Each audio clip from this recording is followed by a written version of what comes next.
on harnessing data, technology, design, and social science to strengthen the access to public information and improve citizen participation in governance in India and other Asian countries. CDL has been working to harness the potential of open knowledge movement and better enable citizens to engage in public reforms using data and technology. That's where it becomes important for us to look into digital public goods and their potential to understand how climate change adaptation could be better understood, and how digital public goods could play an active role in advancing journeys towards climate adaptation. Globally, climate change has caused the frequency and severity of extreme weather events, including floods, windstorms, landslides, droughts, and wildfires across the globe. It's also the top felt risks to humanities that we won't be able to do enough for climate change. According to the World Meteorological Organization, the State of Climate in Asia 2021 report, there were total more than 100 natural hazard events in Asia in year 2021 alone. 80% of them were caused due to floods and storm events, also causing more than 4,000 fatalities, affecting more than 48.3 million people being directly displaced due to these hazards, and also causing a huge economic damage of 35.6 billion US dollars. How digital public goods can help in advancing countries in their climate change adaptation plan is of our interest, and how they can help mitigate extreme weather events by harnessing critical open data, critical data sharing standards, free and open source software, responsible artificial intelligence models and machine learning models in analyzing the kind of data and information out there for help us advancing the climate adaptation journey. So with that, we are kickstarting these dialogues. These would be an interactive sessions where we would learn from success stories across the globe on how open source software, open data, and open models, algorithms can help advance the climate change adaptation journey. And we have requested Ms. Dipali Khanna, who is Vice President, Asia Regional Office, Rockefeller Foundation, to kickstart the journey and help us understand the role digital public goods have been playing widely in terms of climate change adaptation globally, and also her learnings from working in the network, enabling a lot of organizations advance in their journey. So I would hand it over to Ms. Dipali for her opening remarks. Thank you so much. And good morning, good afternoon, everyone. It's really an honor for me to be here today with all of you. I'd like to begin by congratulating the team at CivicDataLab, our valued partners, for organizing this dialogue on a very pressing issue that is affecting not just our region, but the entire world. An issue that is critical to the future of our planet and the well-being of humanity: climate change. We all know that the world is facing a global crisis, and the impact of climate change is increasingly becoming more evident with each passing day. Asia, in particular, is facing a growing number of extreme events which are causing widespread destruction and taking a heavy toll on lives and livelihoods. It is home to 60% of the world's population and is also the most vulnerable to the impacts of climate change. In addition, the region is experiencing rapid economic growth, which is leading to increased carbon emissions and further exacerbating the problem, which we are all aware of, and I don't need to get into with this group. According to the World Economic Forum, in the year 2021, the emissions from Asia-Pacific region were greater than all the regions combined. In the face of today's dilemmas, we must adapt with tomorrow's answers. I'm a strong believer in the use of technology, especially integration of free and open source software and digital public infrastructure in our battle against climate change. The Rockefeller Foundation was the first mover, as you all know, in the digital public infrastructure space And since then, our conviction has only grown stronger. It is my privilege today to be here to learn from experts and some of the sharpest minds in this field. Let's picture a world where data sharing and open source technology become the norm. A world where governments, institutions, researchers, and individuals collaborate seamlessly, transcending boundaries and harnessing the power of shared knowledge. Digital public goods can facilitate this exchange, fueling our collective efforts to mitigate the devastating impacts of climate change.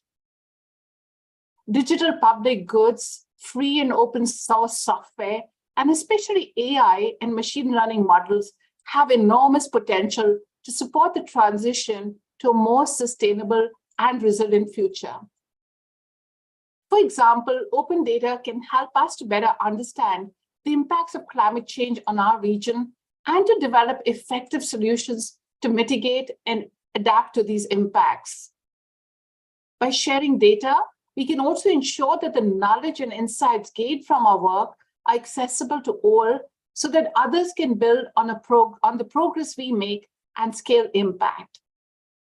Similarly, free and open source software can play a crucial role in helping to build more sustainable and resilient systems, as well as promoting innovation and collaboration across the region, which is really the need of the hour.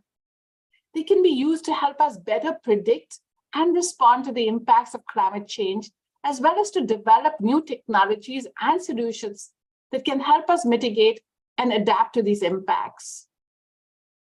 The COVID-19 pandemic highlighted that digital public infrastructure is fundamental to well-functioning economies and citizens' well-being. As COVID-19 spread across the world through multiple waves, its impacts were fast and society-wide, ravaging health and livelihoods. The question was, how can our societies respond with equivalent speed, scale, breadth, and agility? Digital systems played a key role in this response. As the battle to recover from the pandemic continues, digital public goods will be a key tool for including more people in the digital economy, for enabling good governance and service delivery, and for developing new tools to respond to other urgent threats, especially climate change and its impact. However, in order to realize the full potential of these digital public goods, it is essential that we work together to promote their development, adoption, and most importantly, use. This will require collective effort from governments, civil society, the private sector, and the scientific community, as well as the commitment of all of us to prioritize the development and use of these tools and technologies. The United Nations, through its roadmap for digital cooperation, has called for global efforts to encourage and invest in the creation and protection of digital public goods, which can transform the way people collaborate on disaster and climate risk. I would also like to share with you some examples from the work that the Rockefeller Foundation is doing in this direction. At the Rockefeller Foundation, we are reimagining our philanthropy. Today, we must find ways to meet our century-old mission to promote the well-being of humanity in a climate-changed world. To make opportunity not only universal, but also sustainable, the Foundation will, in the years ahead, put climate in the forefront of our programmatic work, operational, and investment strategies. In the years ahead, we will go much further, making the fight against climate change central to the Foundation's future. The Foundation realizes that we have an unprecedented opportunity to build digital public infrastructure that promotes inclusion, human rights, and progress towards global goals. Especially in the context of mitigating climate change and its adverse effects, it can prove to be a force for good. The Rockefeller Foundation supports the Digital Public Goods Alliance, which some of you might already be familiar with. It is a multi-stakeholder initiative with a mission to accelerate the attainment of the Sustainable Development Goals in low and middle income countries by facilitating the discovery, development, use of investment in digital public goods. The Rockefeller Foundation has also supported setting up of the co-developed fund to use DPIs and digital public goods to help countries build capabilities for emergency relief and long-term resilience. The Rockefeller Foundation put forward an agenda for international cooperation on DPIs that put forward visions of DPI as a whole backed by practice, research, and evaluation. Government, businesses, and funding agencies structured around fragmented programs struggle to see their value and manage them to their full potential. International coordination can support domestic political vision in breaking down silos and delivering DPIs that works for everyone. It is truly inspiring to see the innovative solutions that are being developed in India and across the world, and the positive impact that they are having on communities and the environment. These projects truly demonstrate the power of collaboration, the importance of open data and open source technologies, and the need for responsible AI and machine learning models to support sustainable development. To continue fostering an environment for open source technology, open dialogue becomes critical. Platforms like CDL's Climate Dialogues among diverse stakeholders can serve as a catalyst for cooperation and progress. By bringing together governments, private sector entities, academia, civil society, and individuals from various walks of life, this platform is creating a unique space for exchanging ideas, sharing best practices, and learning from each other's experiences. In conclusion, I would like to emphasize the very fact that these tools and technologies have the potential to transform our region and the world. And I'm confident that by working together, we can harness their power to build a more sustainable and resilient future for all. Thank you once again for giving me this opportunity, and I'm really looking forward to the discussions today. Thanks a lot, Dipali, for that motivational welcome note. And thanks a lot for sharing the work Rockefeller Foundation has been doing in this space, in advancing journey of a lot of countries, a lot of organizations, in help us mitigate climate change and better adapt to all the after effects of climate change we are witnessing at the moment. We would now move towards the panel discussion, and we have a fantastic lineup of panelists today. I would just briefly introduce all of them. We have Ms. Nashin Mahatani. She is currently the director of Yayasan Beta Bencana Disaster Map Foundation, a Southeast Asian nonprofit developing humanitarian technologies for community-led disaster co-management. She co-led the expansion of life-saving platform petabencana.id from a real-time flood mapping platform serving 50 million people in Indonesia to a multi-hazard mapping platform serving over 350 million people in Southeast Asia, including Philippines, supporting the development of one of the largest open source software projects for climate change adaptation. Her activism is driven by theory, scholarship, and ethnographic research. We welcome you, Nashin, and we look forward to hearing more about Beta Bencana's work. We have been partners with Beta Bencana for last 3.5 years and have been working very closely with them to develop and adopt Cognicity software, the open source software in multiple countries. So we look forward to hearing from her. Next up, we have Dr. Piranand Topishrapon. He is APDC's Director of the Geospatial Information Department, focusing on improving uses of publicly available satellite data and geospatial information to address disaster, climate change, and environmental issues in Asia and the Pacific region. Piranand currently is leading the Survey Southeast Asia project after completing the previous 8-year Survey Mekong project. Both of these initiatives are supported by US aid and NASA. The project led to achievements in improved flood and drought-related early warning, forest alerts, landscape monitoring, air quality forecasting, fire management, as well as enhanced capacity of users and policymakers to use open source tools. Last but not the least, we have Ramya Raghupati. She has been involved with the OpenStreetMap ecosystem in different capacities since 2015. She has been an active open source contributor since 2008. She's committed to creating diverse and inclusive data for good communities and enjoys impactful problem solving, heavily leaning towards open source. She mentors diverse representation of technology through the Outreachy program, and she currently owns and leads product development of Tasking Manager, a very critical flagship tool by Humanitarian OpenStreetMap to advance disaster response. We look forward to hearing from her journey of building this open source software and how it is being adopted in several Asian countries. Quick housekeeping announcements. We would be taking Q&A through the Q&A option of the Zoom tool. Please type in your question as and when you feel appropriate. And our moderators would help collate that and request the panelist as and when we find the opportunity to respond to those questions. This is a safe environment, and we want to continue to create these spaces harassment-free and welcoming in nature. So any kind of inappropriate language would not be acceptable in this conversation. If you're failing to adhere to that, we might have to request you to drop off from the webinar. So please be mindful about what you're typing in the Q&A. We have now lined up the case study by Ms. Nashin. Over to you, Nashin. See if you can present your screen.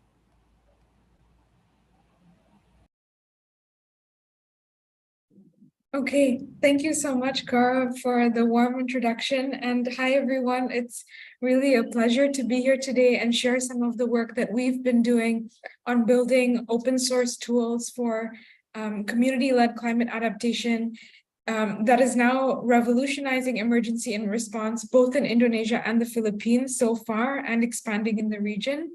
So just to quickly dive into the context, if we look at most of the major climate-related disasters that have happened in recent years, they have been a result of infrastructure failure. Either a canal wall breaks, a dam bursts, a seawall collapses. And what's really important to point out about that is that with climate change, what we're experiencing is a greater intensity of weather. And the infrastructures we have in place weren't built to handle this. And so they are bursting and breaking under pressure. And that's causing new forms of disasters, but also ones that are not anticipated, that cannot be predicted, and that are happening far more suddenly and unexpectedly. So what we really need then is to start to think about different forms of infrastructure that are far more adaptable and flexible and can help us adapt to the new climate that we're experiencing. Unfortunately, this is a trend that is going to continue, and so we have to develop tools to be able to adapt to this. Now, information is the most important resource in a disaster. Yet, according to the IPCC report, one of the greatest barriers to climate adaptation is the lack of locally relevant, time-sensitive information. And if we look at cities like Jakarta, where I'm from, or Manila, rapidly urbanizing cities that are characteristic of many cities in the Asian region, often the bias is that people will say these regions are data scarce. We simply don't have the data we need, and so we need to find new forms of data. But I think that's unfair to say, because if we look at the ASEAN region alone, there are 100 million more smartphones than people. And this region has some of the highest social media usage rates in the world. And as you can see in this image, even during disasters, people are actively sharing information with each other. Now, this is a very Indonesian image, to take your first selfie in the flood. It's a very normal thing to do. But besides this, people are sharing a ton of data on social media, not only selfies of them in the floodwaters, but also community efforts of response, about blocked roads, about community kitchens, temporary shelters. And what this represents is a ready-made infrastructure for us to tap into, because all of these devices that we each carry in our pockets are connected to two very important systems. The first is a GPS network, and the second is social media, which allows us to share context-specific information and amplify it at a scale that we have previously not been able to. And so then the challenge is not that there is a lack of data. The challenge is that there is too much of it, and we need to find a way to be able to filter it quickly enough and structure it so that it can be meaningfully used for evidence-based decision makings across all levels. So that's what our team set out to do. In 2013, our team built an open source software called Cognicity in order to gather, sort, and visualize the data that is already being shared on social media, and to do this in real time. And so how it works is that the software can plug into any social media platform, and it can listen for posts that contain disaster-related keywords. And this is customizable based on language, on region. And so, for example, what you see here, if there's a user using the keyword flood, the software is able to detect that there's this post with the keyword coming from Indonesia. And then we have humanitarian chatbots that will automatically respond to the user saying, hey, are you really in a flood? And do you want to submit a flood report? Now, if the user responds to the bot, they are guided through a few simple steps to submit a report, which includes adding a photo, adding a description, adding a little bit of detail about the disaster. So for example, here, the flood height. And as soon as they submit this, within 0.001 seconds, their report appears on a live web-based map in real time. The map is designed to be mobile-centric. It's free and accessible for anyone to use, and it's extremely data light, which means that once this is shared, everyone else in the city can see that information and use it to coordinate, to plan for their safety and response. At the same time, so this allows us to reach millions of users every day and gather information from street level from people who know the situation best because they're the ones experiencing the disaster. And at the same time, we also partner with government emergency agencies. So now in Indonesia and the Philippines, it's been adopted by the national emergency management agencies who, as you can see here, are monitoring the maps in real time in order to respond to resident needs. They say that it is the fastest source of information that they have because it's coming directly from people who are experiencing the disaster. And it has significantly helped them to increase the speed of their response. But we also developed an interface for the government so that the government can input official information on the map. And so this way it has become a two-way information sharing system between government agencies and residents, building greater trust and collaboration during disaster events. But most importantly, beyond creating a direct link between reporters to first responders, what these platforms really allow for is a greater public participation in infrastructure monitoring, in risk reduction efforts, because it enables every single person to more equally participate in decision-making and resource management in their communities during emergency events. So instead of concentrating decision-making in a handful of people sitting in a control room, effectively what these platforms do is share that same information to everybody through their mobile phones, through the devices that we all already own, so that everyone can participate in this process and can make collective decisions and far more coordinated response because it's acting on the same information and everyone has an equal understanding of what's going on in the city.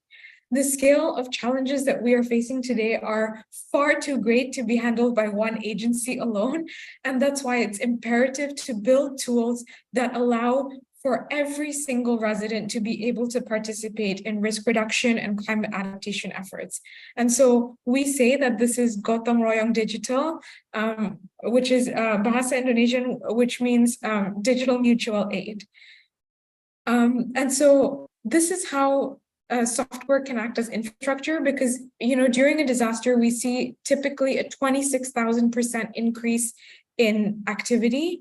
And so when the hard infrastructures of our cities fail, when they collapse and they burst, software can absorb that overflow and render it back in the form of useful information, share that with everyone in the city so that everyone can make collective decisions about and adapt to extreme weather events.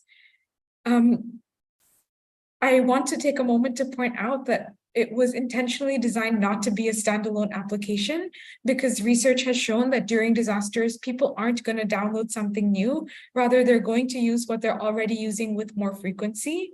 And so Cognicity was designed to plug into any social media platform, which means that we can follow social media trends, we can follow different demographics and use cases across different regions as well. And beyond integrating data, Cognicity was also designed to extend its use. So the data is open, it's available via an open API. And this is a few examples of agencies and users who are using the data, which range from local actors to big multinational corporations and organizations, including NASA and Google. And one of the affordances of open source software and open data, as has been mentioned, is that by integrating with existing technologies and promoting data exchange across different systems, we significantly scale the possibilities of collaboration and collective decision-making, which creates a far more integrated response for climate adaptation. And open source software is also what has allowed us to scale with a very small team on a very small budget. So what started in 2013 as a neighborhood scale flood mapping project with just a few hundred users, scaled then in 2020 to already be a nationwide multi-hazard platform adopted across various levels of government and over 500 humanitarian organizations. In 2021, a national scale platform was launched in the Philippines as well, now serving over 350 million users. And because it's open source, that also means that groups around the world can adapt it for their own use cases. So there is a pilot in Vietnam for a flood mapping platform. And there's also a really great use case in Hong Kong called Breadline, which is not using it for disaster mapping, but for coordinating food waste. And so this is a really interesting use case because it shows us that by making the software open source, whenever any other person or organization contributes to it, the whole network benefits. And so now we're learning back from Breadline to understand how do we adapt their non-emergency context of food waste distribution back to Indonesia and the Philippines and Vietnam to see how this can support crowd logistics during disaster events as well. And there are several upcoming pilots coming up this year.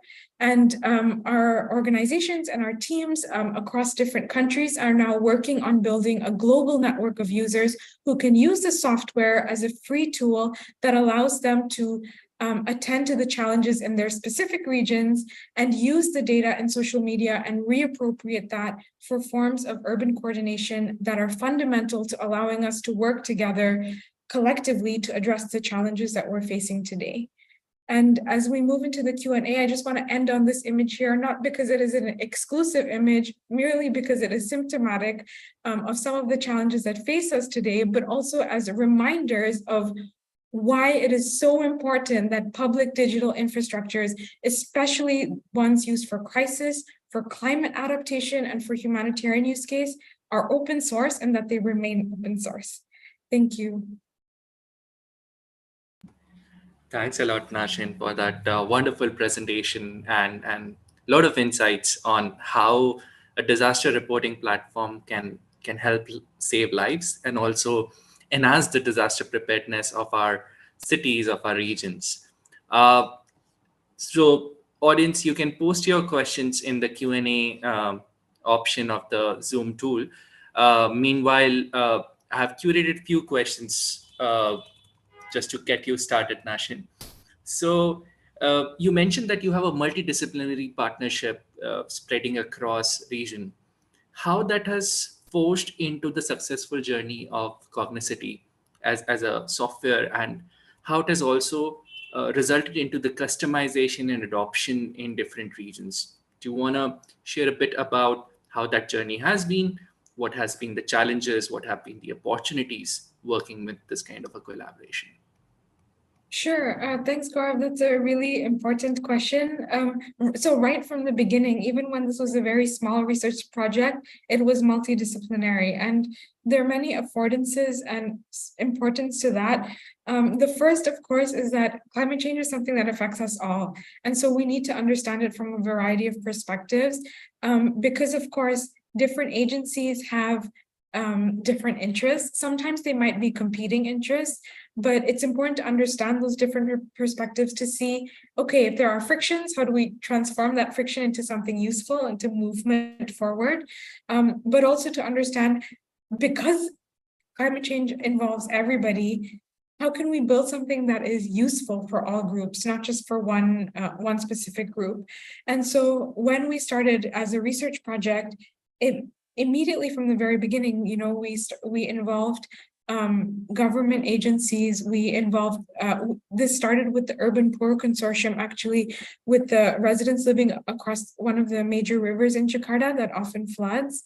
And so everyone has a different story to share. And it's only by incorporating and paying attention, listening to all of these, that we can build a platform that's ultimately useful for everyone and that allows for meaningful sharing of information. And I think that's what's made the platform really unique, in that it's not a one-way dissemination system, but because it's been adopted to really pay attention to how do residents actually speak about the disaster? What is their perception of risk? And that varies across different socio-economic groups. But once we understand all of this, how can we integrate that meaningfully so that, we're creating a platform that encourages people to work together, even though you might not get along all the time. During a disaster, there are effective ways that we can work together. The greatest challenge then in that is that it takes a lot of time. And I think when people take a look at our platform, it comes across as a technological tool. It's a software, it's a platform, but we emphasize a lot that it's a socio-technical platform. All of the technical things only work because of the socialization and the time invested in those relationships. And the challenge is not the time invested. I think the challenge is that's often remains unseen. And so it's really important to highlight that that's a big part of the work, and it's where a lot of our effort goes, is building and maintaining these relationships. Definitely, I think that's the core of collaboration when it comes to open source software. How strong is your relationship? That also results into how strong is your software and its reach and its adoption. So thanks a lot, Nashin, for sharing that insight. We have a question from Mr. Rohit Sharma, who is a climate change technical expert at Digital Green.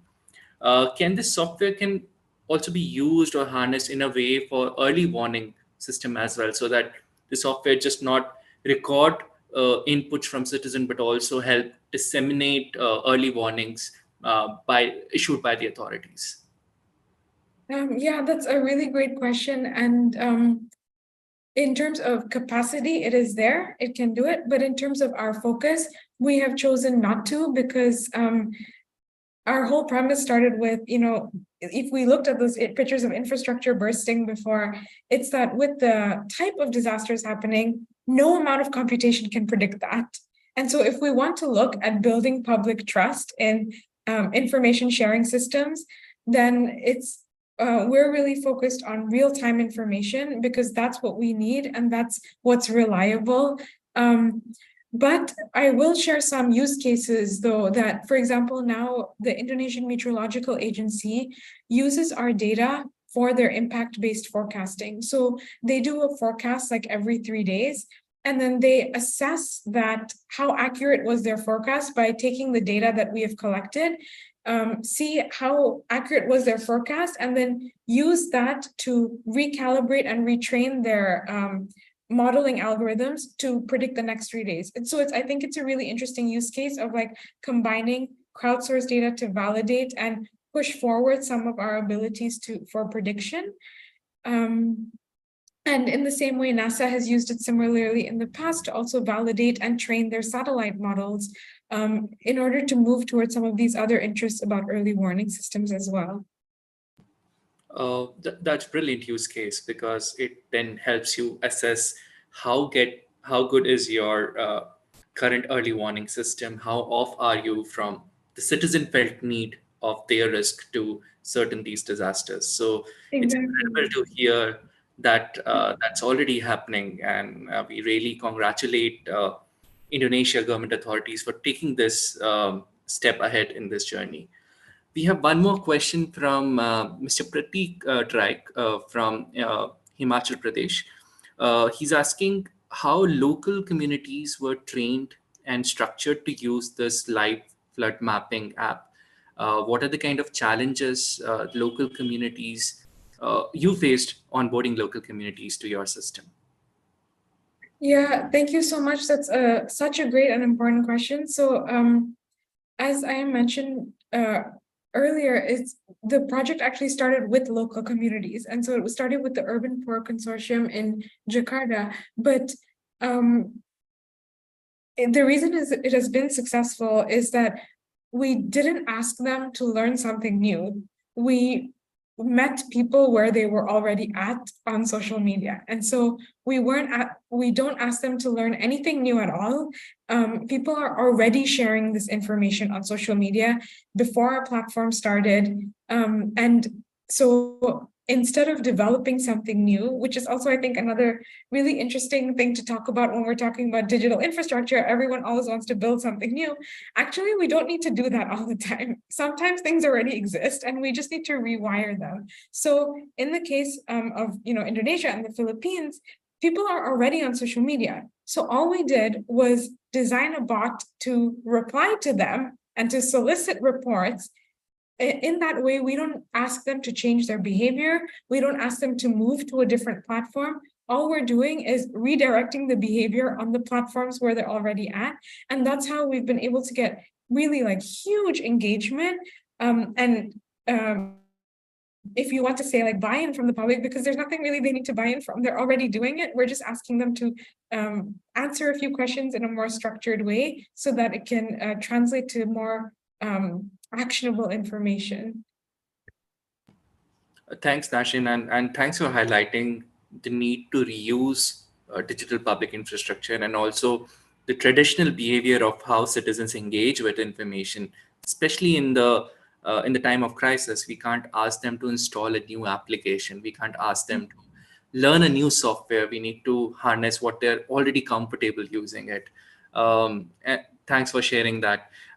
Last question for you in this round. We would have another Q&A round. So audience, please feel free to keep sharing your questions. But last question for this round is from Abashna Jamal. She is a research scholar. Is there any collaboration opportunity to research the software and its impact? How can more research organization and research scholars work with you to understand the impact of the software on the lives and livelihoods saved in a way from these efforts? Yes, of course. So, all of our data is open. We encourage all sorts of collaboration. Please feel free to reach out. I can drop my email in the chat. And we're more than happy to collaborate on research endeavors like this and others as well. Thanks a lot, Nashin. And thanks a lot for keeping the data also open so that more researchers, more policy analysts can collaborate with you. So I think that's a good segue for us to go to Dr. Piranan.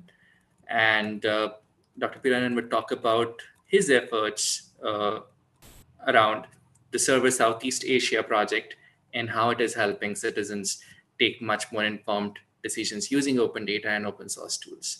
So over to you, Piranan. Thank you so much, Gaurav. And thanks again, Nashin, for the really great intervention. I have to say that will be hard for me to follow this great presentation of you. But at the same time, I just want to say that I was personally surprised by the level of similarities that we share with your programs. You talk about adoption, you talk about building upon existing knowledge and existing work. This is the kind of approach that we adopt here in Southeast Asia in our project, despite the fact that we are doing things at a different scale, we are doing things in a different geography, but the approach that you adopt in Indonesia and the Philippines also are very much applicable in other places. So would love to learn more from you in the near future. So you started to talk about applying the technology, the open data, open source tools to early warning. So I have a few examples that I think it will be useful for the audience to learn about. My presentation is not too long, but hopefully it will stimulate further thinking into the conversation that we'll have that follow. So once again, my name is Piranan. I'm the Director for Geospatial Information of a regional organization called ADPC. In short, this is a short name for Asian Disaster Preparedness Center. So in the name, we are a disaster preparedness organization supporting stakeholders, including government and private sectors in Asia and the Pacific, to be ready and be resilient to respond to disasters. So what I'm going to talk about today is just one aspect of ADPC. This is a project funded by the US government, and the intention, actually this project has a global intention to bring data to support decision-making, be it climate decision-making, disaster, or environmental decision-makings across the globe. And we are representing a hub in Southeast Asia based in Bangkok, but covering all the countries in Southeast Asia. So let me just walk you through very quickly on why we think it's very important. And you have heard it from Gaurav and heard it again from Nashin that climate change is real. Climate change is upon us, and it's not only impacted the future. I think we start to see the impact of it now. You start to see storm events of flooding or even drought that you did not see. And how many times in the past 10 years that you have heard people saying that this has never happened in your lifetime. Now you start to see frequent and more frequent, once in a lifetime kind of events that never happened before, but now it's happening more and more. And we attribute this kind of effect to climate change. On top of that, many countries in our region, we have to admit that sometimes we don't plan really well. We grow cities, we increase our development, but sometimes in an unplanned manner. We don't take into account the impact of the nature. We don't take into account whether or not climates can play a big role in there. And sometimes by rapidly developing, we are getting people into harm's way. And when events like flood and drought or even landslide happen, you will start to see a lot more damage, a lot more lives that are being lost to these events. So what should we do? I think we have to take a step back, not only to try to push money into responding to this event. I think we gotta understand these events even before they happen. We have to look into the phase where in a normal time, like you don't have anything, but you have to start preparing yourself, your communities to get ready for an incoming flooding. As the flooding season starts, then you start looking into what the possibility is in terms of this coming season. Then start taking actions according to the information. It's unfortunate that many of the countries in this region do not have information. You may say differently, Nashin. You said that there's abundance of information. I totally agree that there are other kinds of information that some countries really do not have, not only social media information, but say hydrology, meteorology information that weather stations use to forecast the events. So in some countries they do, in many countries they don't have that information. So citizens and communities remain blind, not knowing what is coming their way. So it's really hard for them to prepare themselves. So what we are trying to do, again, is not to bring anything brand new to it, but we are trying to supplement what is out there. Some sort of forecast is there. Some information may be missing. Nationally, there might be information available, but at a local level, in some spots, there might be information. So we are trying to use satellite data here, taking a little bit further up to look back at the Earth. There are a number of satellites circling the Earth at the moment. You are aware of it. Your mobile phone rely on satellite. Your internet sometimes rely on satellites. But there are other satellites that look back at the Earth, taking pictures, constant pictures of what's happening on the Earth. And this is just one of the examples that is a series of satellites that circle the Earth, looking back on how precipitation or rainfall is being accumulated in different areas. So this alone is a good resource to supplement your meteorological departments, where they rely on ground stations to observe and forecast floods or rainfalls. Some places you don't have that kind of capability, so we're trying to bring that to fill the data gap. So I just want to introduce one of the tools that we developed recently, and under the theme of co-development. This was co-developed with another mandated organization called Mekong River Commission. They have a mandate to provide information related to water resource and disaster to the member countries. And as Nashin said, this organization already had a forecasting system. They're already about providing information to the member countries. What we did was simply looking at assessing the current capability of forecasting, find the gaps that we can help further improve, and then institutionalize a set of data that is open to improve that existing mechanism. So we call this tool Rainstorm Tracker. Basically, it uses satellite data to take constant pictures of what's happening on the ground right now, accumulation of cloud, humidity, and other condition temperature to formulate tendency of cloud, like storm cloud, as well as the severity of potential rainfall that it could lead to, and then put it on a map.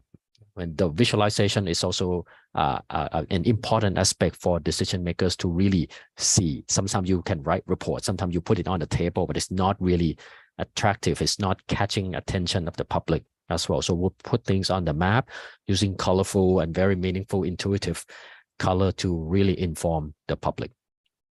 So what happened on this one is that this regional organization picked up this tool, integrated into their flood forecasting system, improved their forecast, allowing them to be able to issue a forecast information 15 days ahead of time compared to what they had to do, what they used to do at 7 days ahead of the flooding. So that will give a lot more time for communities to get up into higher ground, to evacuate the villages if need be, or seek financial help from the governments or other sources to prepare themselves for the incoming flood. Real-time monitoring is another aspect that we use to really supplement the forecast. When you can forecast, but you need real-time information to actually validate what you were forecasting. Like crowdsource from social media is something that we are just starting to look into. So we are many steps behind you, Nashin, but we initially use satellite to map the areas that we feel that could be flooded. This was coming from a request initially from the government of Myanmar, because they said that the way that they had to do it before, the national government had to wait for information from the ground, from the communities, to go up to local authority, to provincial government, state government, and then all the way to national government to take actions. By the time the action is decided to be taken, it's sometimes too late for people to receive that help on the ground. So we brought in satellite, which take pictures almost instantly on the ground to give that information at the decision maker's fingertip. They just put one click, select the area, and then get the extent of water that is happening on the ground at this moment. So this was tested and adopted by the United Nations World Food Program in Cambodia a few years ago when there was a big flood in the country. So they used the system to inform relief aid distribution in the country, and we heard a lot of good stories from that adoption, that it did really help pinpointing the areas that they should really focus their effort on. We talk a lot about flood, but this region also suffer a lot from drought. We sometimes drought and flood can even happen in the same year, but because of the fact that this region rely a lot on agricultural production, drought lead to not only famine in the country, but it lead to a cascading impact on food security across the region and even in other parts of the world where agricultural export is depending on this region. So we develop a tool that use satellite data to look into different hydrometeorological conditions to be able to tell, allow users to look at drought condition in the past, for them to look at what is happening now. And then more importantly, to look into the prospect of drought condition 3 months from now. This is critical because farmers need to plan for their cropping. Farmers need to plan for their water use and water allocations. Recently, we add another aspect to look a really long further out in the future. We incorporate climate change scenarios to give the government and other stakeholders a view of what could happen if you do not do things to address climate change right now. This is a situation you can expect in 2050. This is a situation you can expect in 2080, and I can tell you the situation do not look good. So that for us is a good awareness raising tool for someone to take actions now to address this climate change issue. And let me reiterate again that everything that we did here is open source. The data, everything you can download and you can use it, even the source code we put in GitHub and allow access to anyone who are interested to bring and incorporate into their own tools. I want to touch a little bit upon the impact. We talk about flood, we talk about drought, but what does it mean? I mean, it does not mean much if we don't talk about what it could mean to the people. So we try to get into what Nation had been doing, gathering information from the cloud, using social media, using data from governments and other data to put together an indication of vulnerability, as well as gender inequality, and use this to guide intervention. When you overlay it with location of flooding or overlay it with severity of drought, you can see like what different impact of drought you can expect for different population groups. Female, male, person with disability, elderly, children, they would respond to external events like floods or drought very differently. So we have to cater to their needs and their capacity accordingly. So this kind of mapping exercise will be very useful in the near future. So those are just a little glimpse of what we are doing, and we continue to do it. This project will continue on for another 4 years. So we'll be happy to talk to anyone who are interested to learn from us, and at the same time, we want to learn from everyone as well. But in summary, again, we are promoting the use of open data and tools that combined with the co-development approach, while we are engaging stakeholders to really co-develop the tools and data set with us. We feel that this is a way to sustain that kind of efforts long term. The project will end, the effort from ADPC at some point may have to be withdrawn, but we really hope that the capacity and tools will remain with the stakeholders in countries for them to use over the long run. Another reason that we were quite successful is that we are addressing actual demands. We are not the one who say that this is what we want to do, but we spend the first year to really understand what are the issues, what are the demands, what are the needs, what are the capacity to address those needs from the stakeholder side, and then use that to tailor our intervention and solutions to address those demands.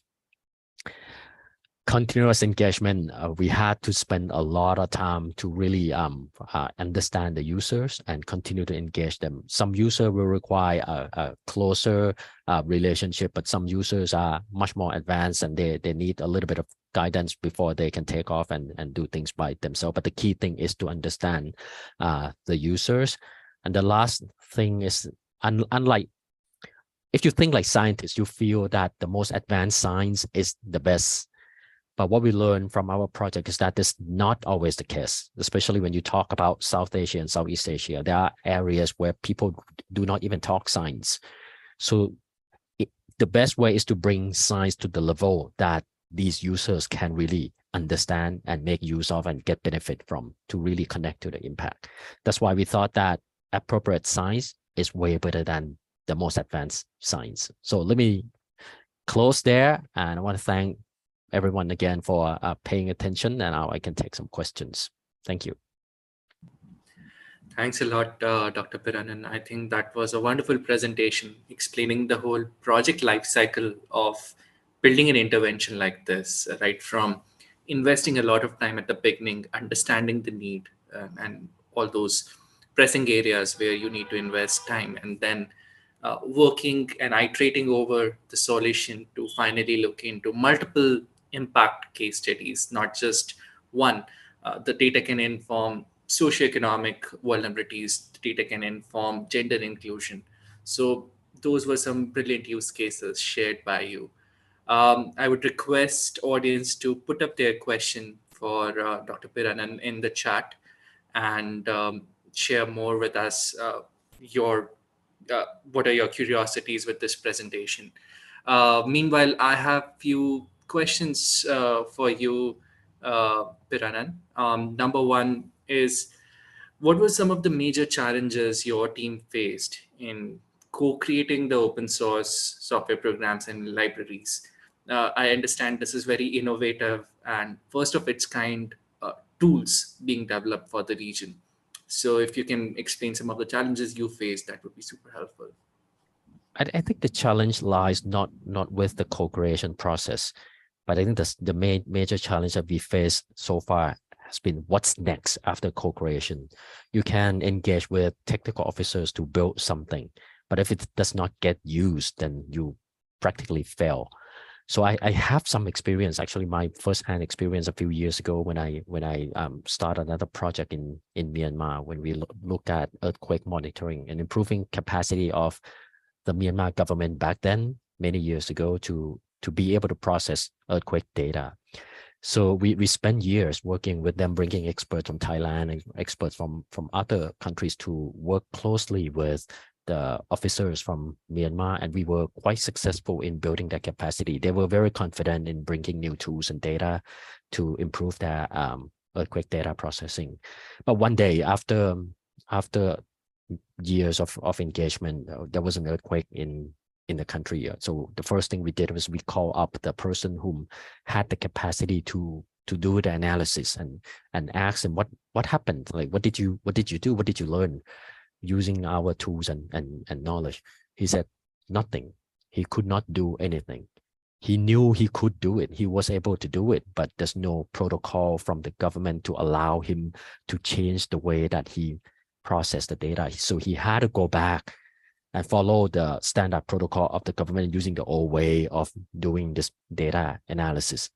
That's when we learned that just by equipping the technical officers, by co-creating information and data and tools together is not enough. You have to touch upon the policy side. You have to turn these tools and technology into policy uptakes that really get integrated into policy and process of the existing process of the organization.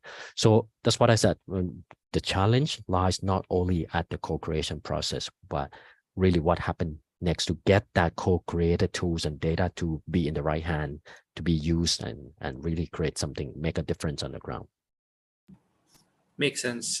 We can't create softwares in silos. We need to create it with the people who would be implementing it at the policy level and also taking decisions using that software. That's critical for the adoption of the software. And that requires a lot of patience, because that would not happen as quick as software development. Not saying that life cycle is easy itself, but the whole adoption life cycle is much more longer and requires much more perseverance in the journey. We also have another question for you in terms of one of your really popular tool on GitHub is hydroflood mapping. So what are the possibilities with it? And Mr. Manohar Kumar Gupta in the audience, who is a researcher, is also asking, what are the limitations with hydroflood mapping tool at the moment? Okay, I take that the person who asked the question knows very well about the limitation of satellite data. Yes, actually that was a major limitation on using hydroflood. You know that I showed a picture of satellite circling the Earth many satellites, it takes time for satellite to circle back to the same spot. Like sometimes days, sometimes weeks. So there is a gap where you don't have a satellite over your head to take a picture. So that was a major problem that we faced at the beginning, but we tried to overcome that challenge by bringing more satellite data and build partnership with organizations that manage and operate satellite. There are other mechanisms also that you can actually task satellite to the areas where you want to get information. So we try to bring all these elements together to increase the frequency of the availability of data of satellite data at any point. We are still not there yet, but I think we are getting much closer to having able to provide satellite data on the ground at any location on a daily basis now than 5 years ago. But that's a major limitation in terms of the applicability. When this applies anywhere, we are just bound by the project boundary of Southeast Asia, but the same kind of technology can be applied anywhere. The key thing is that before using this kind of technology, you need to be able to calibrate and validate against your ground level data. For us, we were lucky to have some data on the ground to calibrate our model for Southeast Asia. If you want to apply this in South Asia, do a little bit of calibration and validation before using it. Well, that's a very important insight, and one of our projects at CivicDataLab is trying to do that in the northeastern region of the country, looking into flood preparedness and response in the state of Assam. And that recalibration from the ground level data is very crucial in terms of how far we are from the satellite imagery data to be present in a way it could be used effectively, and what kind of satellite imagery data sources would work for you. Not all of them might be able to do the needful. So that's really helpful insight, Dr. Piranan. I have one more question. Actually, we have a lot of questions for you, but I can ask one more question in this round, and then we would come back again once we hear from Ramya. This question is around that you already mentioned that the software is being used for floods as well as droughts. But Pratik is asking if this could be in a way extended for earthquake and landslides also, especially for hilly regions. Okay, for earthquakes, it's a bit tricky when this is the source of earthquakes is way underground. So for us to be able to use satellite I think it's challenging. We have not tried that, but there are applications of satellite usage on earthquake damage detection.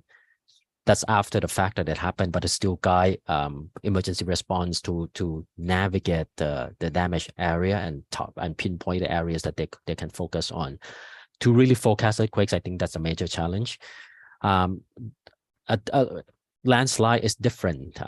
There are landslide is triggered by rainfall. We had a bit of research earlier on looking into the relationship between the geology, the amount of rainfall, and triggers for landslide in Thailand in cooperation with the Thai government. And that is when satellite data can be useful to look into precipitation concentration, to look into land cover, to look into slope of the area, combined with local geological data from the ground. Then we were able to not forecast, but identify areas of potential landslide in the near future. So there are applications on landslide for sure. Earthquakes, I'm less certain. Thanks, Dr. Piran. We have more questions, but we would come back to you after we hear from Ramya. So I think that's a good segue to Ramya, you, because I understand Hot OSM played a major role when it come to responding to Nepal earthquake in 2014-15. So we would love to hear from you how Hot OSM as a community as well as a collaborative software packages can help us better prepare for disasters. Over to you. I forgot unmuting myself. Thanks, Gaurav, and thanks to Nasheen and Perinan for introducing new tools. I'm already thinking about ways we could collaborate across tools that we have built together. Yeah, hi everyone. Thanks for joining the discussion today. So I'm going to be talking about a few tools from the organization I'm associated with. I work with this nonprofit called Humanitarian OpenStreetMap team. In short, it's called HOTOSM. I work as a product owner with one of their flagship tools. So first, I'm going to be talking about the organization.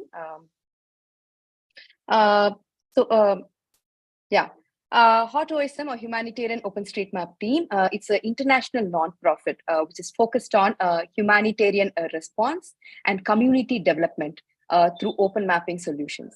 The focus is not just climate change, but it's slightly wider. And when we say humanitarian response, it covers like different areas. But here, like I'm just going to be talking about a few use cases around like climate change. But the tools that I introduced today can be is applicable across like a wide range of areas like clean energy or sustainable cities or like refugee response or things like that. Yeah. So for when certain like some disaster, like it could be like an earthquake or cyclone or like the recent COVID epidemic, something of that sort happens, map become very crucial to field responders. And we focus on creating up-to-date maps. So maps helps in identifying where people are located based on the building information. So if an area has lots of buildings, obviously it means like that translates to human population there.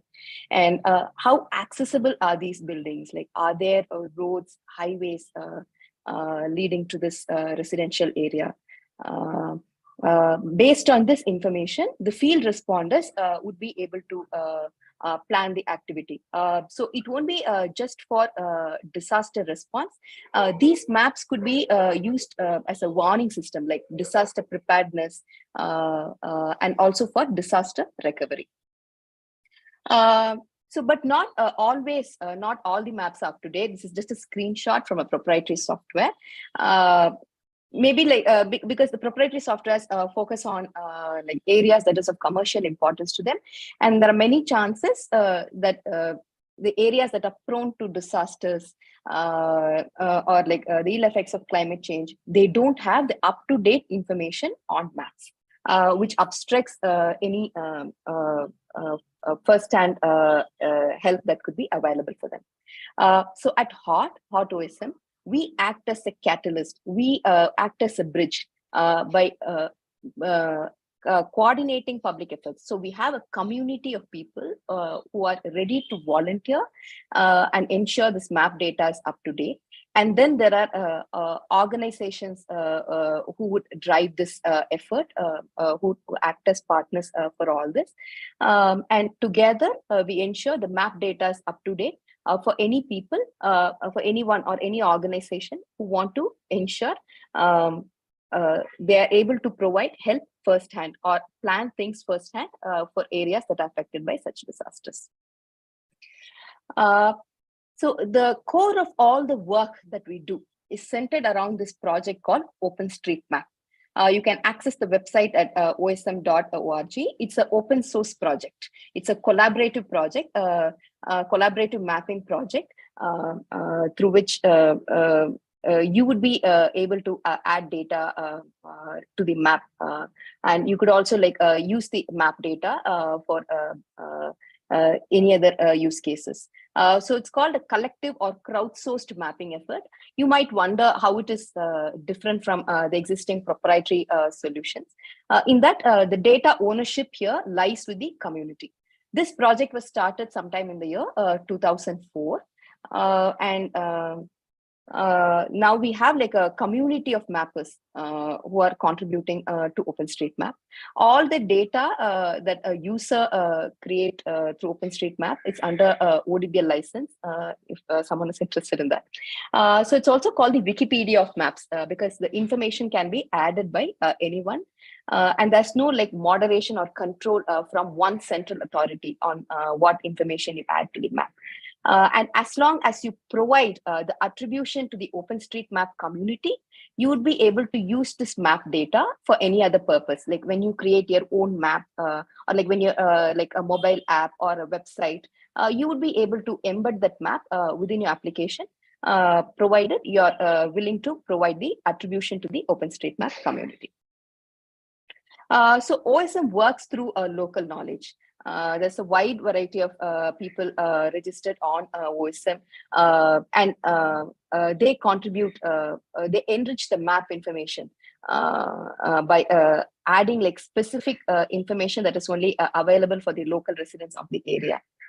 And there is always a community of mappers who ensure the data is up to date and because map keeps evolving. So you might add something here today and that gets changed tomorrow. And it's a breathe, it's always like a living thing, right? Like how the world changes, that is also like reflected on the map. That has to reflect on the map. So the community ensures the map is always up to date because they actively contribute to their local knowledge and they organize themselves to ensure this data is up to date. So anyone would be able to create an account on OpenStreetMap, and once they create an account, they will be able to add data to the map and improve it with the local information that they have. When I say like local information, I would be able to add some data somewhere in like Philippines or Vietnam, like while sitting here in Bangalore. But I would be able to add some local information like the address or the street name without actually visiting the place or through other data source. That would be possible for a local mapper. They would be able to add information about what kind of building is it, what kind of roof it has. All this information becomes critical for a specific causes like climate change or like generally for any disaster response and recovery. So the data added as such could be used for any purpose provided there's proper attribution. At present, the OSM community has over 10 million registered users. And this project is the crux of all the work that we do at HOT. And there are like many ways in which OSM mappers could contribute data to OSM. And the most common type of activity is something called remote mapping. So you sit at the comfort of your home or like any other cafe or like place, I mean, like wherever you have internet access. From there, you would be able to add data to any part of the world.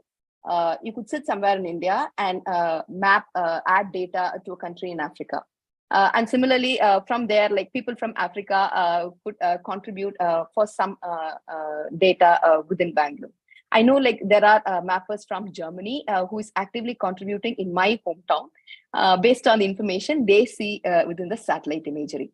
So we are tapping in on that idea where we gather lots of people, like all the community of volunteers to add data for disaster preparedness or recovery or response. For this, we build tools that helps them use this satellite imagery and trace the data based on information they see in the satellite imagery. There are also other forms of mapping, which is called the field mapping, where people actually visit that area and validate the information on the ground and later add this data through other softwares or mobile applications. But today I'm not going to be talking about the field mapping efforts. I'm just going to be talking about tools that could be used for remote mapping efforts. So yeah, this is just a brief. So when some disaster occurs, this need not be just after a disaster, but it could be also for disaster preparedness. So something occurs, then there's something called activation that is run by HOT, and we make announcements to the community in various channels, asking for people to participate in this activation. Through this activation, we create a lot of mapping projects, and these volunteers register to contribute to this mapping projects, and such events are called mapathons. Mapathons are a regular activity and that is organized through HOT. We also support other organizations that run these mapathons. They are mostly virtual events. There are also field mapathons that can be organized, but here the tool that I'm going to be talking about is for a remote mapathon. So some of the HOT tools that facilitates this remote mapping effort. Starting with Tasking Manager. This is one of the flagship tools that we have at HOT. This tool was developed in the year 2010 as a simple tool for Haiti earthquake response. That sowed the seeds for HOT OSM as an organization. The tool could be accessed now at task.hotosm.org.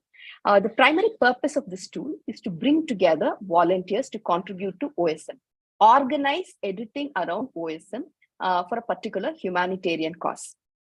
That's a goal for this tool. The entire tool is free to access for any organization, and also for mappers to register and contribute to OSM. And when there are multiple organizations that are registered on Tasking Manager, and they organize a lot of mapping projects. Each organization can host something called a mapping project, where they identify a particular area in a specific country and say this area should have up-to-date maps for a particular cause. So I'm just giving you a snapshot of like different projects that is hosted on Tasking Manager at the moment. You'll see that is things for like drought mapping or for like flood mapping.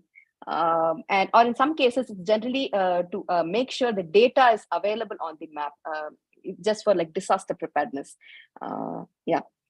So we have close to 15,000 mapping projects at present hosted on our Tasking Manager across 150 plus countries worldwide, with support from 200 plus organizations. So there are more than 200 organizations registered on Tasking Manager to run these projects, and there are no limitations to a specific geography.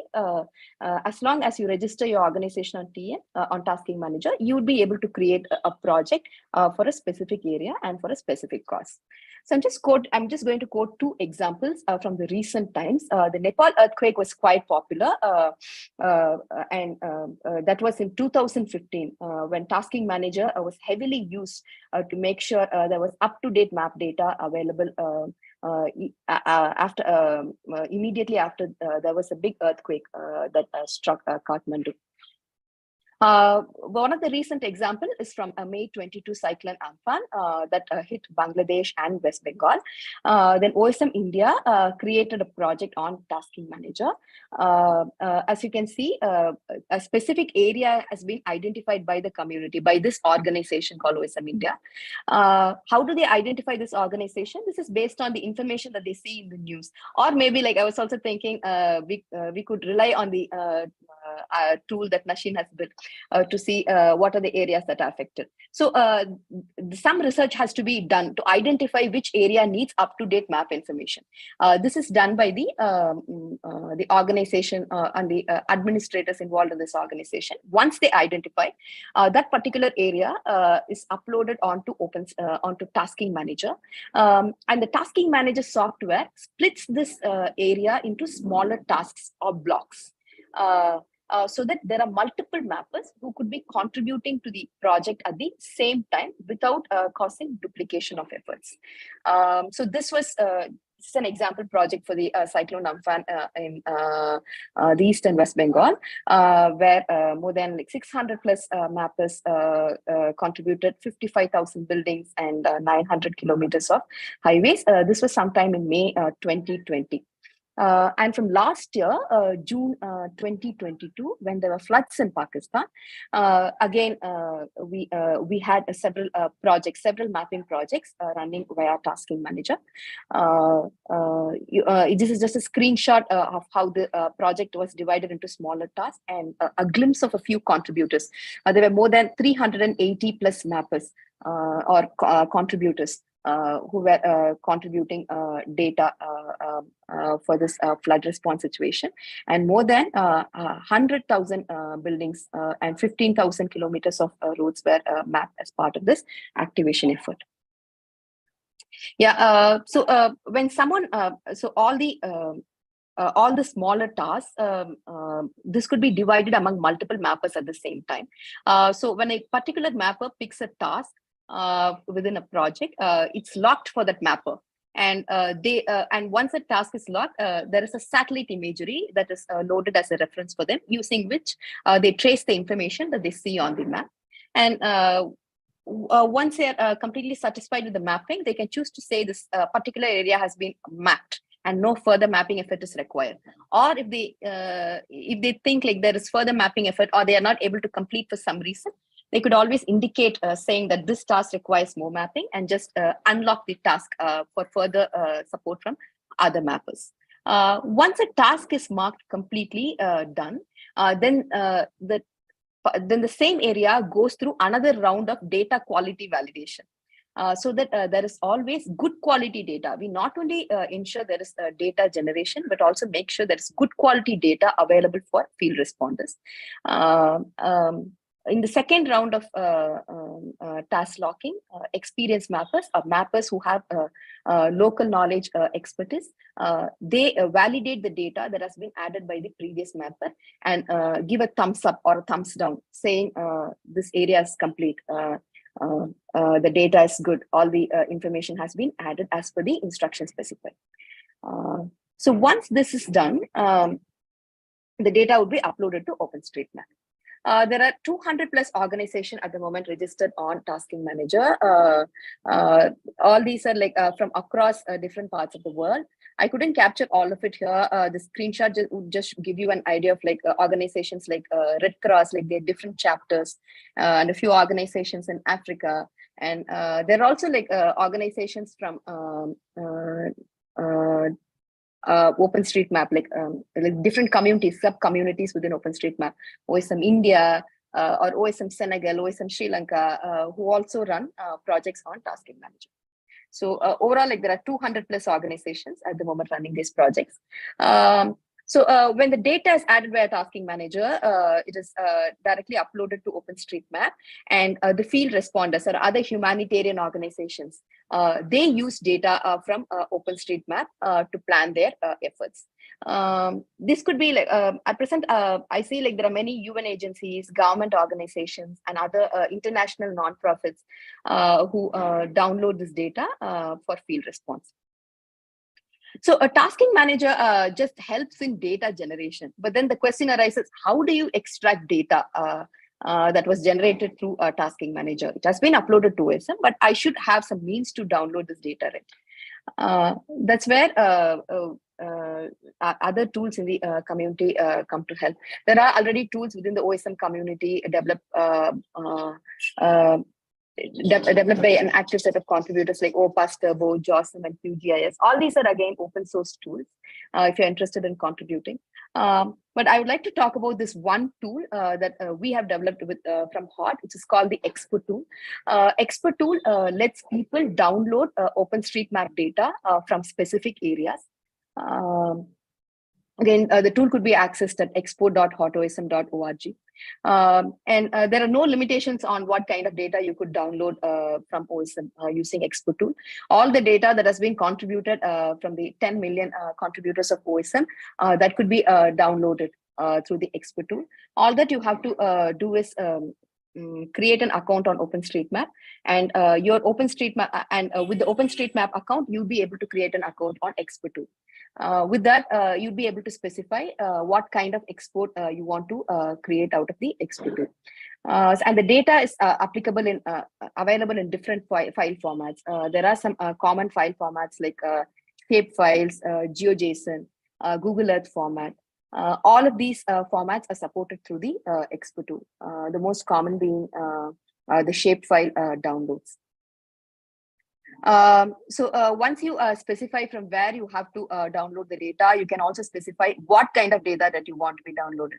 It could be like buildings, or it could be like commercial features that you see on the map, or simply like administrative boundaries from a specific area. You'd be able to do that. And for now, we are not offering limitations on the area. Once you decide, I'm just showing you a screenshot where I downloaded a certain set of buildings from Mysore, and it takes about like 5 to 10 minutes to generate this data, and you could immediately download this after creating the export. And if you have an account, it's also like easy for you to access all the exports that you have created earlier. And one of the most common use case for the export tool download is the integration with HDX. HDX is a data platform that is hosted by UN agency OCHA, the Office for Coordination of Humanitarian Efforts. We are generating about 500 OSM data exports on a weekly basis for the HDX portal. And in the last quarter, there was about 33,000 data downloads on HDX for the data sets that we generated. And the most common data type that the data set that was downloaded was this Turkey destroyed buildings. This was in response to the Turkey earthquake, which was in the beginning of the year. And you would also see, followed by that was the Pakistan roads. This is related to the Pakistan flood situation. So depending on like what kind of activation or like what kind of response that people are focused on, the kind of data sets would vary. So this has a wider use case, and here there are many organizations that access the HDX platform. And through Expert Tool, we are able to provide them the latest OSM data. And we keep on adding new kinds of data sets depending on the inputs we receive from the organizations. Quickly, like walking through other tools, Open Aerial Map. Open Aerial Map is again like a website that we have developed to host free imagery.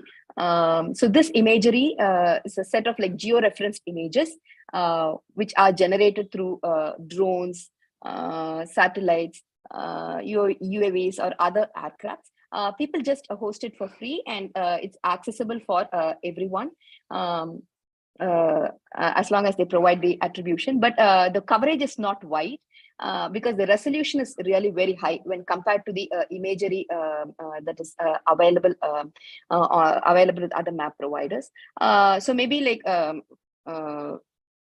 this could be limited to a few square kilometers. The coverage could be limited to a few square kilometers, but the resolution is very crisp for anyone to carry out further mapping efforts. You could access it at openaerialmap.org. And finally, there's this tool called OSM Analytics. So first we saw how to do the data generation through Tasking Manager, the data downloads through Expert Tool, and capacity building through Open Aerial Map. And finally, after all of this is done, to help people in further analysis of the data that they have generated, we provide the OSM Analytics tool. So for specific projects that you have run on Tasking Manager, you would be able to see the analytics, like how was the area before and how the area has changed after the mappers have contributed data through Tasking Manager. All of this analysis could be done via OSM Analytics, the before-after impact. And then there is also a timeline series where you can see granular improvement to the area for specific features. You could see how buildings have improved or how roads have improved because of a certain mapping effort. Again, like you could access this at osmanalytics.org. So all the code, all the tools that I talked about today, they are open source and they are hosted on GitHub for anyone interested in contribution. We also run a couple of internship programs. We support running these internship programs. So one is the Outreachy, which is for diverse representation within tech. The other popular one is the Google Summer of Code. And here, if the participants here are willing to contribute to the tech stack for any of these tools, this would be a good place. And it's not just limited to HOT organization. There are plenty of other organizations, open source organizations would be offering projects here.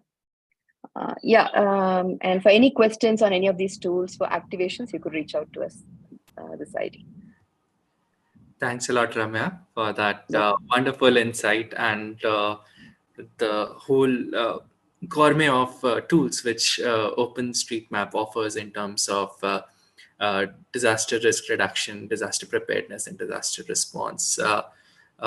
Thank you so much for all the insight. We have a couple of questions lined up for you.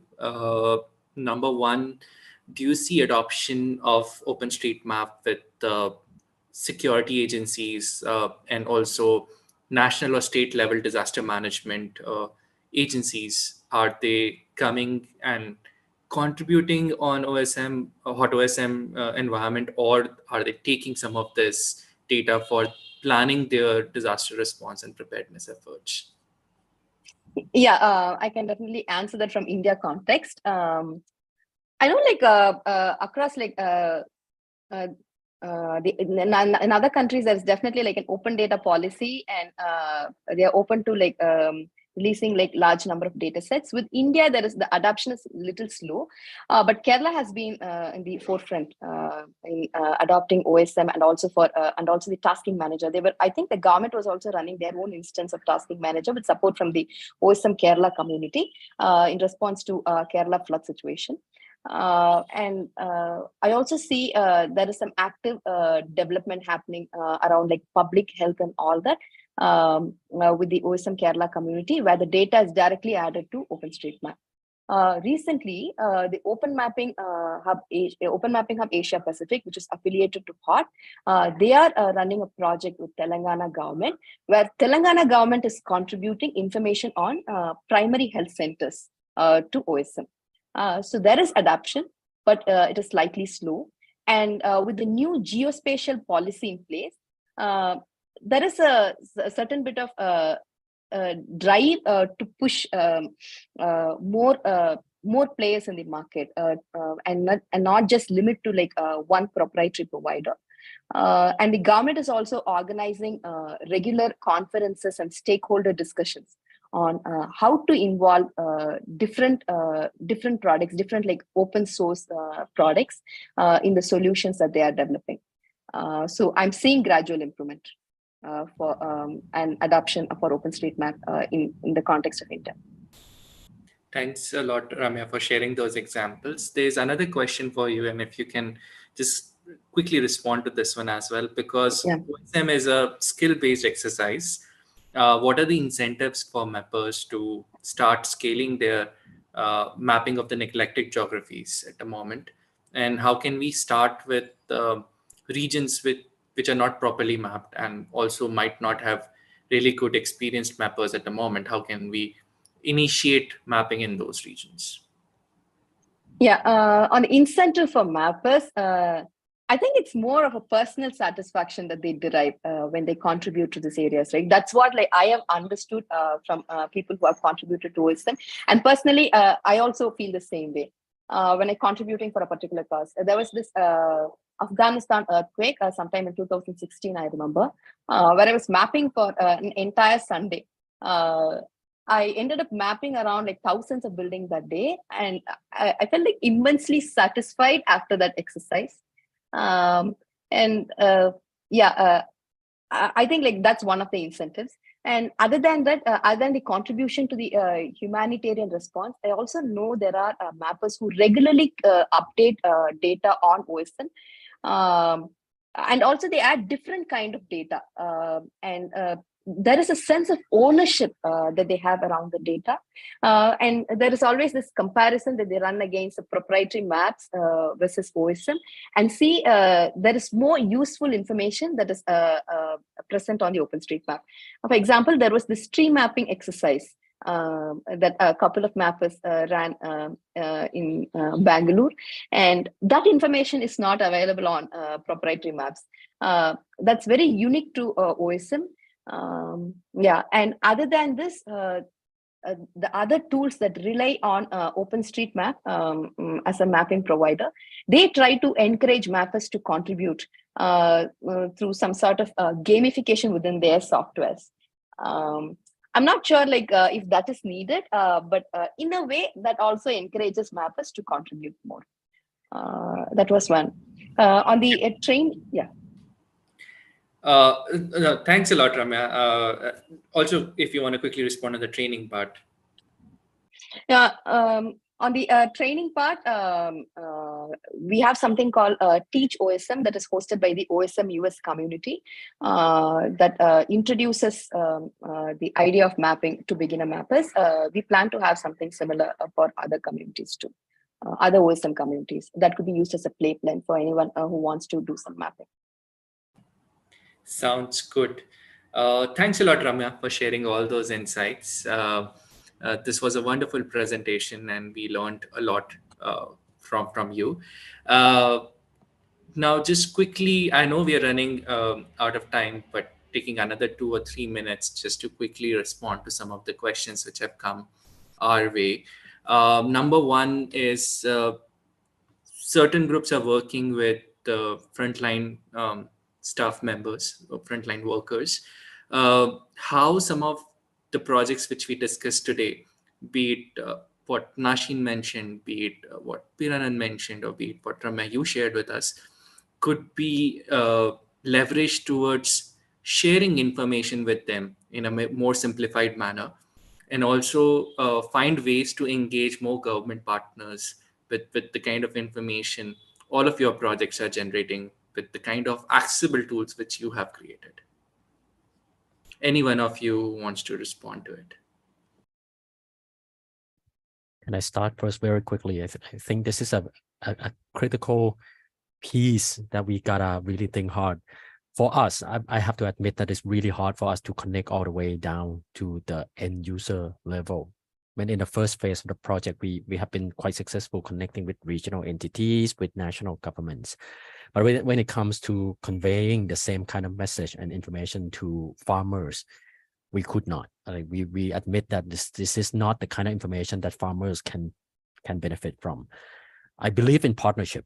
I think, and I believe that me alone or my organization alone cannot do everything. So we have to rely on local partners, CSO, NGOs, as an intermediaries to take information, help translate it for the local people whom they have been working with very closely. So I think this is the fact that we have to admit that we should not aim to do everything. We have to rely on partnership and partners to help us reach down to that real user level. Thanks, Piranan.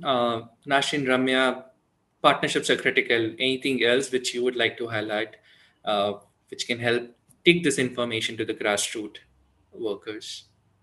Yeah, maybe if I can jump in on that, Gaurav. I think this is so critical, and it's been foundational to our approach. So, especially I think for us, our context is crowdsourcing, in that it relies on the participation of the most affected communities. And so that's why it's been foundational for us, is that when we're developing these tools, they're built with those communities, and to understand not how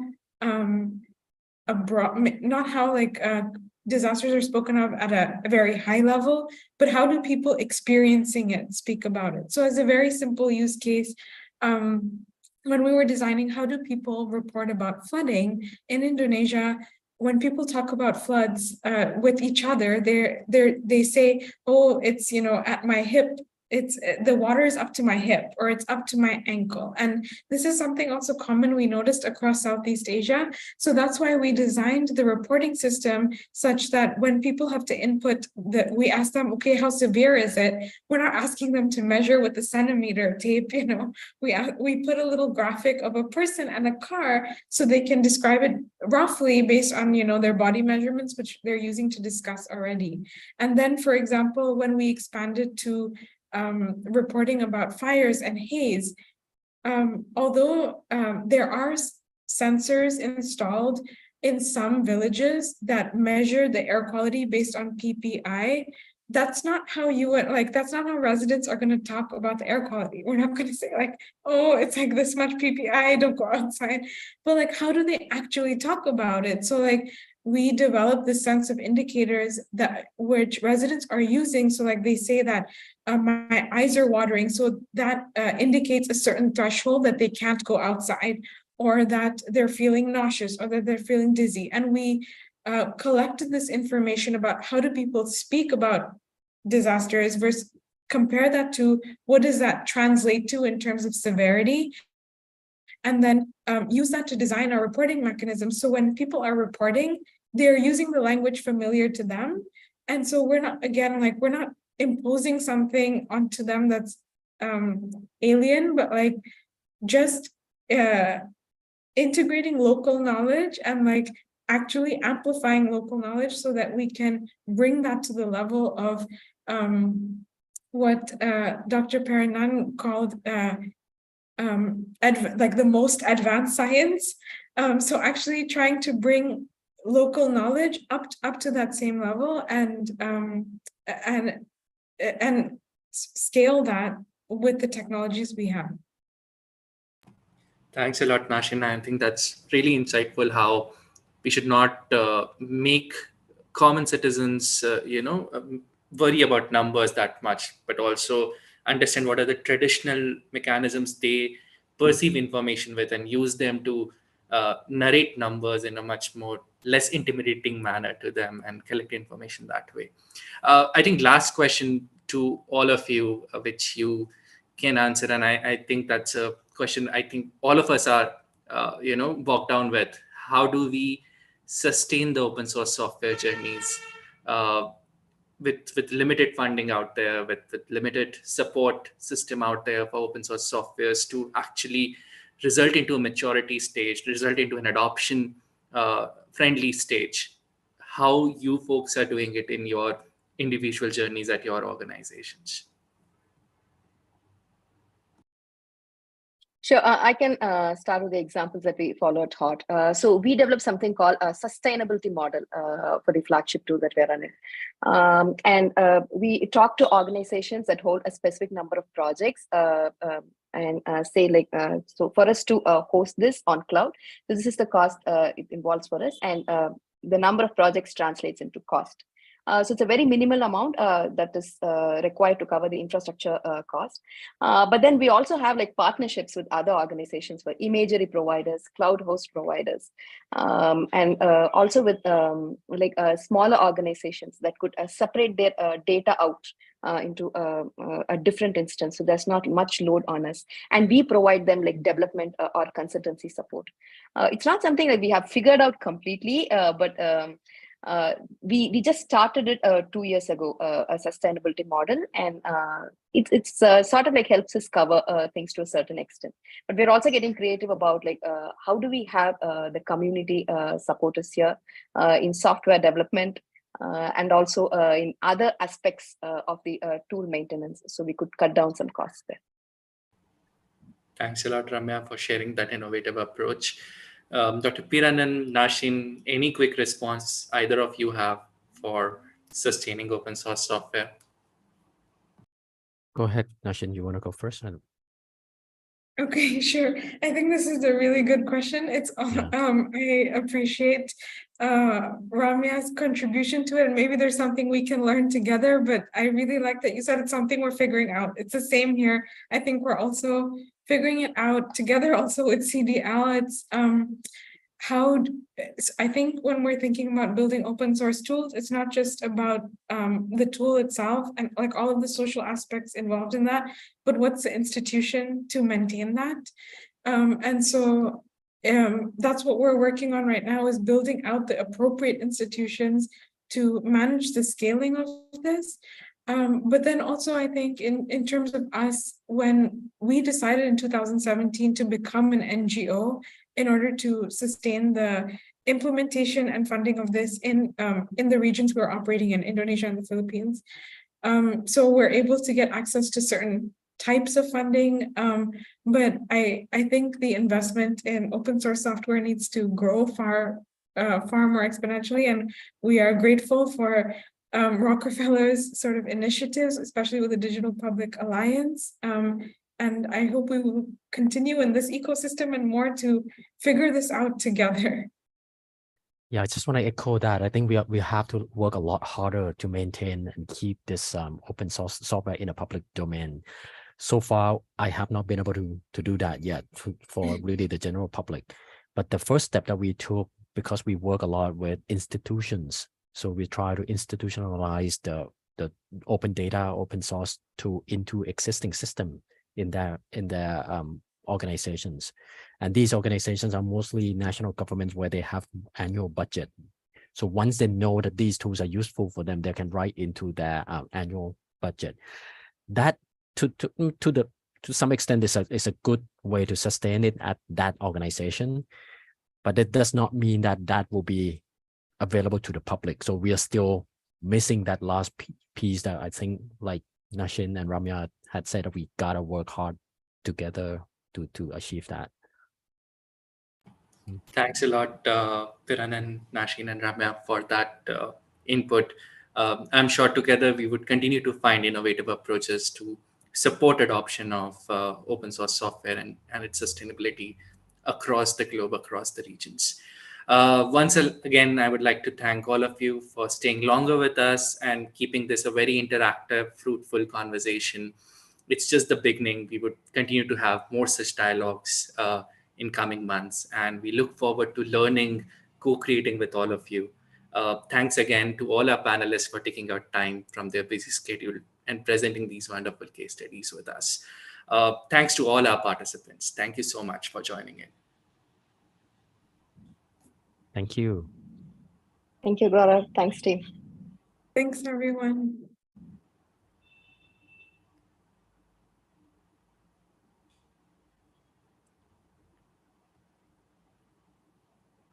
I think we can end the Zoom call, Ritvik, Fanny.